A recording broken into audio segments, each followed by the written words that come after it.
welcome back to the center of the universe. Of course, I'm talking about the foyer of the House of Commons, where we all mill around and look important after question period, hoping that the media will come over and talk to us. But we don't need those guys.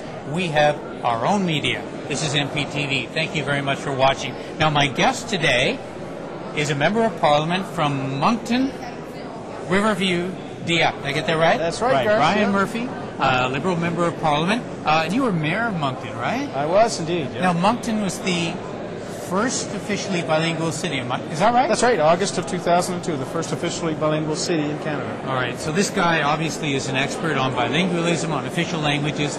Now, this has always been a controversial topic, especially in those parts of the country which are unilingual. Can you explain, coming from an area of the country, New Brunswick, of course, always been very bilingual, and Moncton, why this is important to all of us, whether we're in the unilingual areas or not? Well, Moncton may be known as a bilingual community, but it's a majority Anglophone community, always has been, and in past years there were a lot of spots of anxiety between the two groups. What this move in 2002 showed, it was a unanimous decision of a primarily Anglophone council that decided to embrace bilingualism for a lot of reasons that people outside the bilingual world might not easily attract to, and one of those is the economy. There are some great economic spin-offs from being a bilingual community, educating your children, the university grads coming out being fluently bilingual, being able to work in the workforce. These are the economic advantages to being bilingual. There are also some social harmony issues. We exported our model to places like Chicago. Big cities in the United States are now dealing with no longer ethnic enclaves, but linguistic enclaves in their cities, and trying to reach out to them to make harmony and peace more prevalent in these communities. So we have an expertise. We have an ability to show the benefits of bilingualism. Now, as I said, for those of us in unilingual parts of the country, and people ask me this all the time, how do you guys justify all this money you spend on official languages? What's your response? Well, my response is certainly at a local level, it's money spent on a community that exists there. And in the nation, you have to have certain fundamentals. We have fundamentals that, for instance, we have courts in every area of the country. We have universities in every area and hospitals. We also have language delivery. And this means that a francophone who is a member of the country, part of the country, can go to any federal office in the country and be served. And it's got to be good from a point of view of immigration. It's got to be seen that Canada is a welcoming country. Perhaps this would expand to other cultures and other linguistic groups, and we have the know-how and the wherewithal to do it. Now, is being a bilingual nation, is that to our economic advantage as well? I'm thinking about external trade.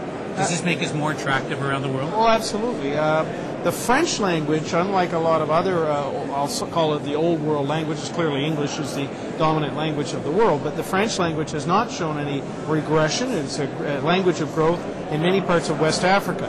We forget, in the University of Moncton, for instance, we have a huge West African influence. We forget that Africa is the next Asia, that Africa will be an economic giant in time. Everybody seems to forget that West Africa is predominantly, as a second language anyway, or third or fourth, and certainly of any European languages, West Africa is dominant in the French language. So it's a terrific asset that we should use for the future.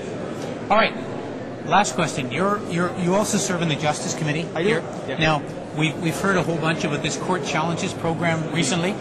Tell me in a nutshell what it is and why, because the Conservatives cut funding for it. They did. Why you think it's important to get it back? I'll speak from the linguistic point of view. It allows minority populations to pursue rights when they wouldn't have the wherewithal to go to court otherwise. And it's not just about language, it's about physical disabilities, religious persecution. It allows small groups of people the access to lawyers who will fight cases against various levels of government who are denying them the rights that they have under the Charter. All right. And do you think we're going to have any success? Do you think the money's going to be reinstated, or well, members of the official members of the Official Languages Committee from the Conservative Party are looking for a way, a vehicle to get those enchâssements de droit back. And I would suspect, at least on the language front, that we'll be offered something of a deal with respect to those rights. On the other elements, this government is not interested in funding advocacy, and that's the way they see it. They're really not interested in dissent or anybody who disagrees with them. They're a big, happy family as long as no one speaks up at the dinner table. I think I know that better than you do, right? Probably so. Thanks for watching MPtv. Pleasure.